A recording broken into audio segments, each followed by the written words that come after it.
না, আখেরাতেও না।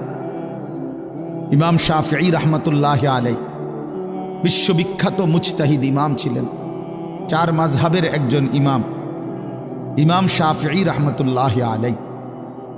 তিনি বলতেন, আল ওয়াক্তু সাইফুন ইন লাম তাকতাহু কাতাআকা।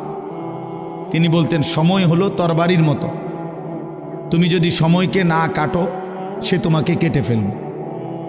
অর্থাৎ তুমি যদি সময়কে ভাগ না করো, আমি নাস্তা খাবো এতক্ষণ, দুপুরে বিশ্রাম করব এতক্ষণ, অফিস করব এতক্ষণ, বাজার করব এতক্ষণ, আমি অমুকের সাথে দেখা করতে যাব তখন, এইভাবে যদি একটা ভাগ না থাকে আমার জীবনের সময়ের, এই ভাগ করা মানে কাটা, সময়টাকে আমি কাটলাম আর ভাগ করলাম, 1 ঘন্টা এই জন্য, আধা ঘন্টা এই কাজের জন্য, 2 ঘন্টা এই কাজের জন্য, তাইলে তোমার সময় কাজে লাগাইলা।